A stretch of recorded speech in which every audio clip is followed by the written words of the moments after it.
So this what I don't understand. How does a non-Pacoima guy knows what a guy from Pacoima does in Pacoima? So Spider looks at me because we go back to the juvenile side of the county. What the? You are now in the Black Box. Whoa. With Spider Loke, Most Easty, a.k.a. BJ Keyway, and the Google Gang. Let's go! Listen. Cheetah. Gratitude is the attitude. Show is a blessing. To be back in the Black Box. Black Box.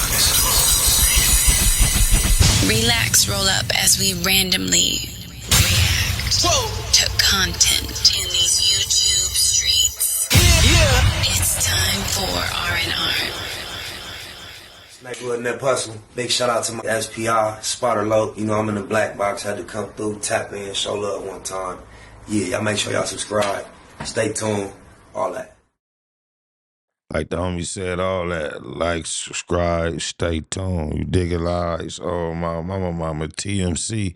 The Marijuana-thon continues in the Black Box. 7 C's and 3 G's. Y'all see the title. So with no further ado, let's see what these men doing a whole lot of time.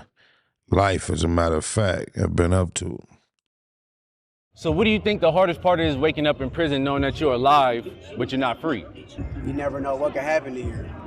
You could be waking up on the good side of the bed, somebody else wake up on that bad side, and you could go up from there. You could be on your own route, but then somebody on their route and mess up your route. You feel me? So you never know what happened. That's what really be messing me up for real. All right.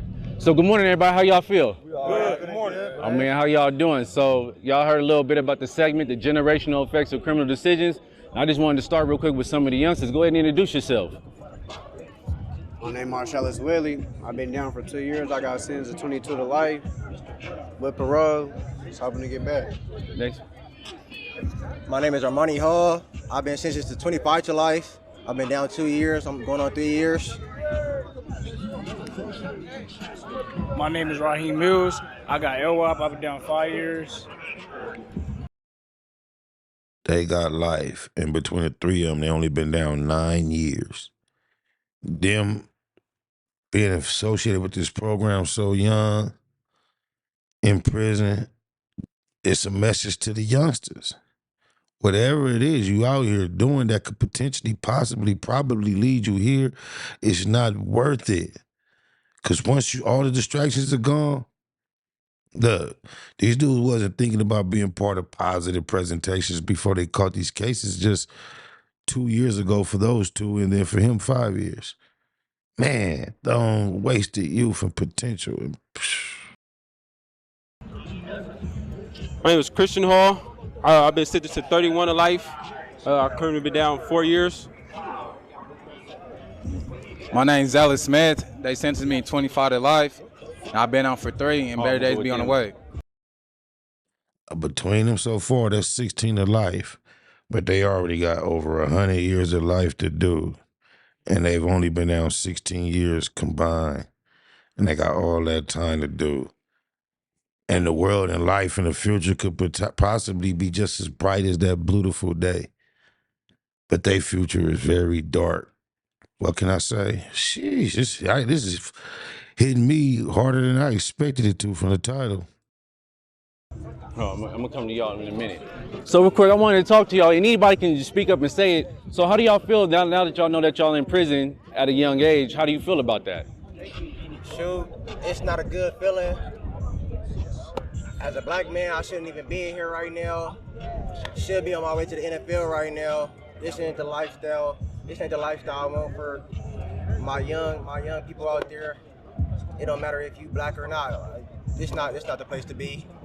And then my boy Christian back there. Hey man, tell them the story. Y'all brothers. Let them know y'all brothers. This is my blood little brother right here. So I hate being in this situation with him. You know, it's like we in a negative environment. So like I try not to be on a negative tip, because I know he gonna follow suit. But you know, we in a negative environment, and like for me, I really hate it because I had a son since I've been in jail. You know, I ain't been able to hold him yet. That's like real messed up for me. think about it all the time. All right, good. And for you, hey, so what do you think the hardest part is waking up in prison knowing that you're alive, but you're not free? It's just like, bro, it's just like, you never know what could happen to you. You could be waking up on the good side of the bed, somebody else wake up on that bad side, and you could go up from there. You could be on your own route, but then somebody on their route and mess up your route. That's life in general. That don't stop once you're on the street, what he's saying right now. That's why you have to be about your purpose and stay focused. You feel me? You feel me? So you never know what happened. That's what really be messing me up for real. All right.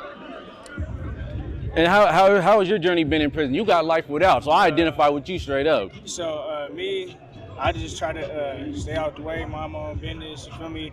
So that I may sometime in the future turn my situation around because, you know, there's hope nowadays, so I'm doing what I got to do to get out, you feel me? All right. And for you?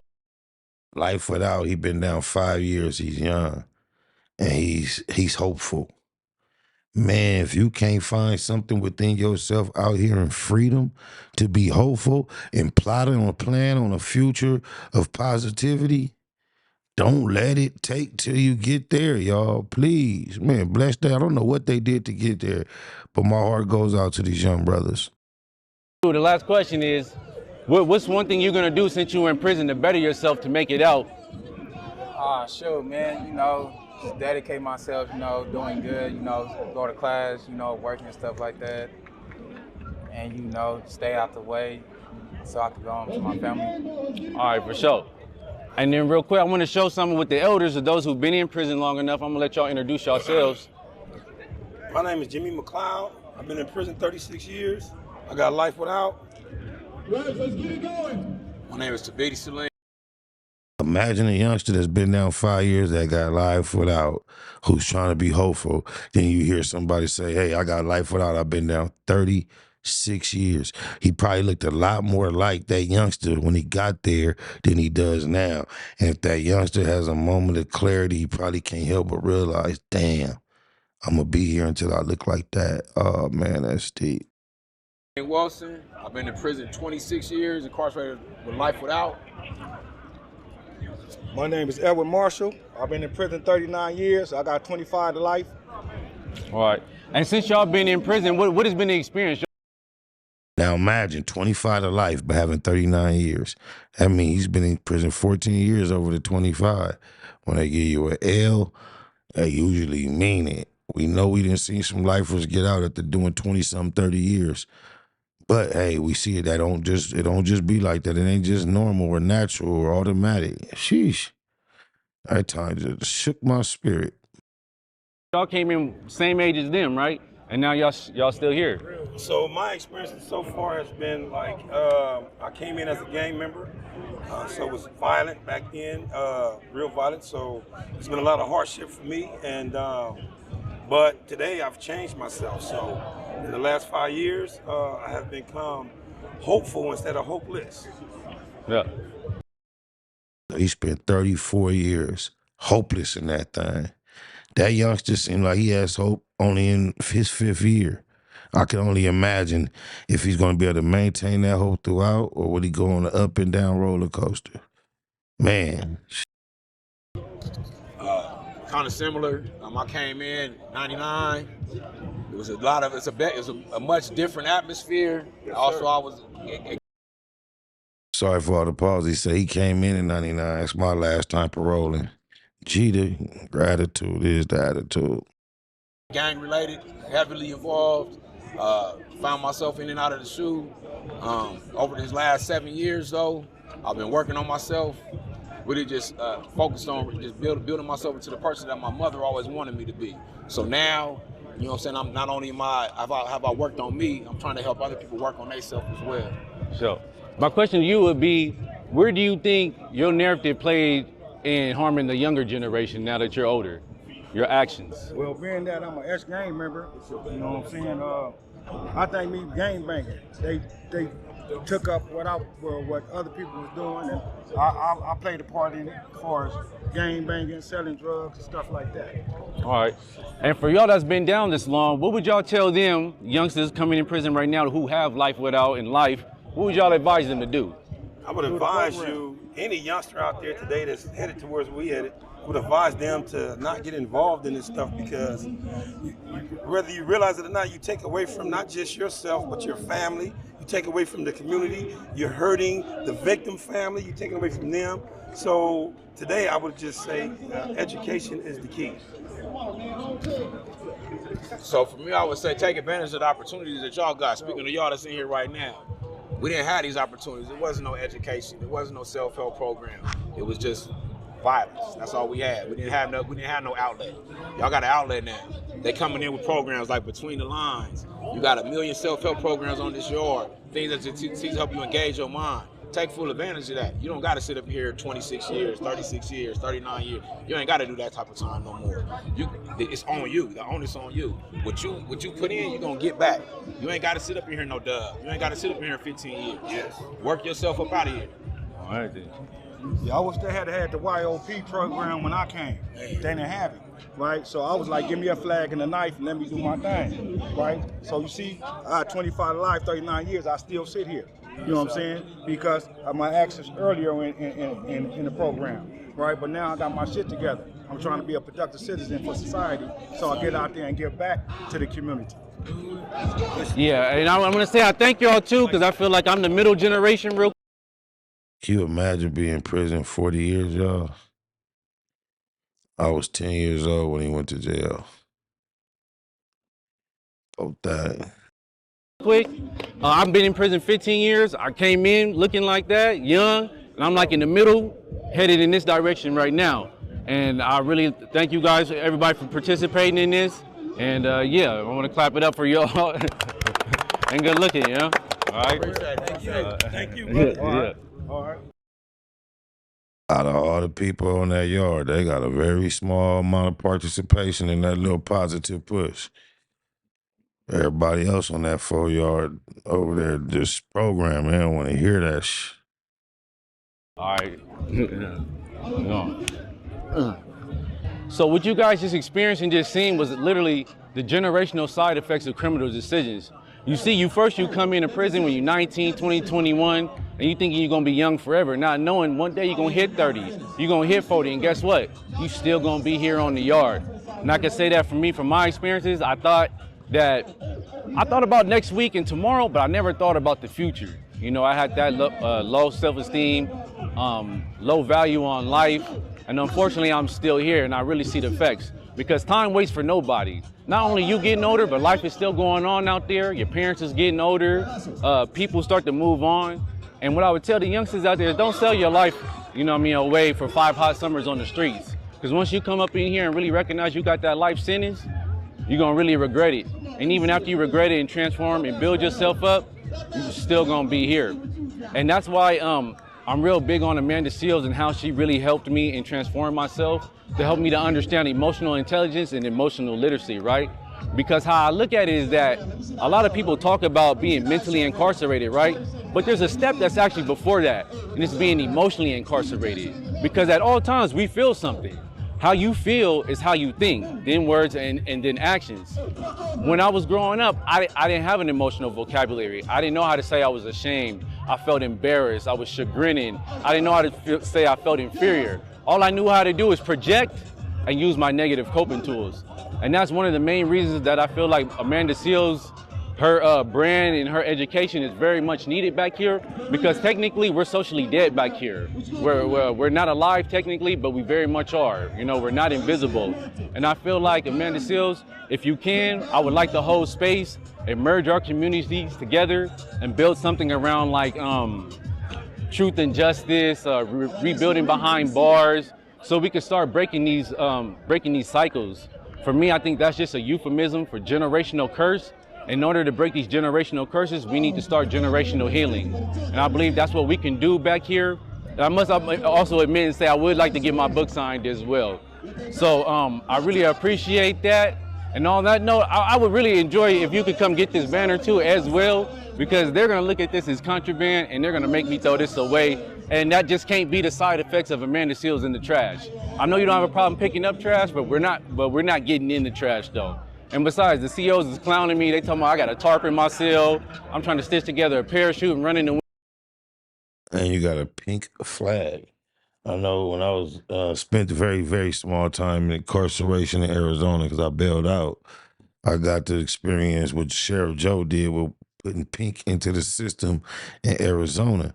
And he implemented wearing pink socks and underwears and shirts and stuff because he said it's as a psychological effect on the mind, which is less aggressive, causes an individual wearing pink, you have a less propensity to be aggressive. That just strikes me as odd to see this big pink thing on their yard. And he said he has it as a banner in his cell. It probably helps keep his mind subdued inadvertently without him even realizing it. Just think of bull see red, he charged. We see red and blue rags, you automatically think of violence and negativity. That pink just has a subconscious subduing effect on the mental. In and get out of here, so I'm gonna need you to really come and get this. And I wonder, is he working in the kitchen with the hat, or why he got the hat on? He must work in the kitchen. I appreciate Between the Lines for really coming between the lines and giving us a voice to be heard, because technically without you guys, we are not heard. I also want to give a big thanks to former Governor Jerry Brown, who set the road for rehabilitation. Thank you, a big thanks to Governor Gavin Newsom, who followed in his footsteps, and the California legislators as well, who changed the laws for California youth offenders and understanding the neuroscience of youth offenders and how we act when we're young. And hopefully we can pass a bill or something for life without youth offenders, because they're the exact same thing. And I really want to give a big shout out to Miss Lake, because without Miss Lake, none of this would have ever been possible. So I really want to thank Miss Lake for identifying the problems around here and solving it and making us feel human. And on that note, thank you. We read between the lines. We read between the lines.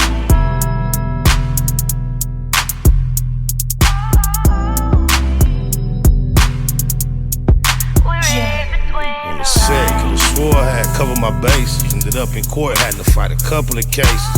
Crackers don't care when you come into places. It be written on their faces. Them motherfuckers is racist. Fuck trial, shit tricky, give me the deal. I ain't never seen a real killer beat a pill.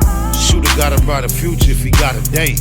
Behind the gate, lot of politics to tolerate. Sitting in the car, finna split a cigar. To my niggas on the yard, send my biggest regards.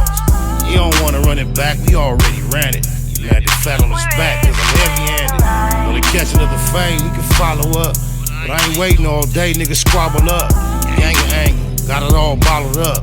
Gang bangers, whole world follow us. Evil signs you believe, can you see the signs? Tell me who gon' lead the blind, why they lead the blind? Am I wrong, cause I'm all about me and mine? Niggas better catch on, read between the lines. Evil signs you believe, can you see the signs? Tell me who gon' lead the blind, why they lead the blind? Am I wrong, cause I'm all about me and mine? Niggas better catch on, read between the lines. Niggas clowns need to be in the circus. Putting these buzzers on the turf, they defeating the purpose. The first to return when the enemy serves immediately on ease. These weenies be nerve dedicated to a section that didn't deserve us. It turned us into murderers and then the deserters. Number one lesson I learned in the pen: when you lose your respect, you can't earn it again. Smoke a lot, classified most faded. The local won't be satisfied till all his folks made it. This Cabbage Patch where he caught most of the damage at. Perhaps he know a magic plastic surgeon that can manage that. Ask me, I'm just a product of my habitat. Narcotic habits where they quick to let you have it at.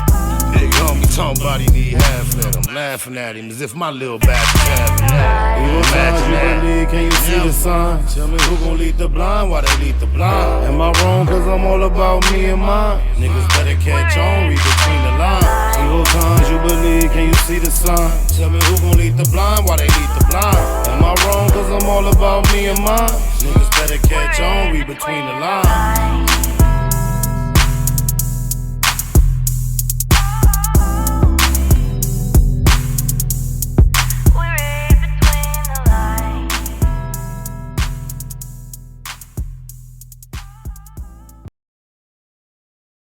Snake with Nip Hustle. Big shout out to SPI, Spotter Low. You know, I'm in the black box. Had to come through, tap in, show love one time. Yeah, y'all make sure y'all subscribe. Stay tuned. All that. It's the homie cook-up boss, goddammit, Cub Low. And y'all tuning in to the Wake and Bake Show with goddammit the homeboy Spider Low. It was SPI, the realest nigga in LA. Spider this bitch! Spider Low, Spider Low, nigga. Spider Low. Spider Low. Spider Low. Spider Low. Spider Low. So Spider looks at me because we go back to the juvenile side of the county. What the? Spider Low. Spider Low. Shout out to SPI, that motherfucking nigga. Spider Low, Wake and Bake.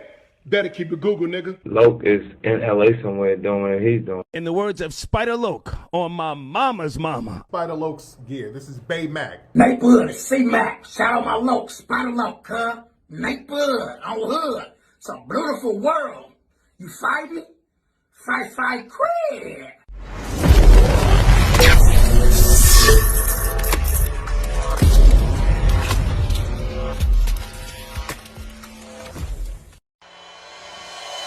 Point blank, do no subliminal dissing. When I listen, I can tell you never been on no mission. Sticking to the script, don't care if I offend you. Neighborhood crib, the marathon I overlook my competition, never seeing them.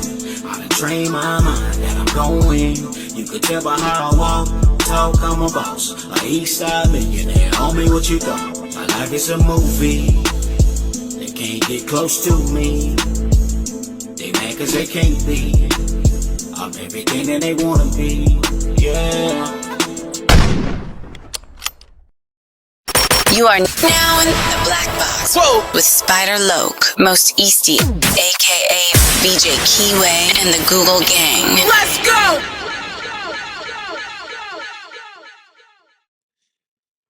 But before you go, hit that video, YouTube. They feel like they know you better than me, and they say you will love this. I hope you appreciated this video right here, man. These dudes, whew, shook my soul on my mama. Read between the lines.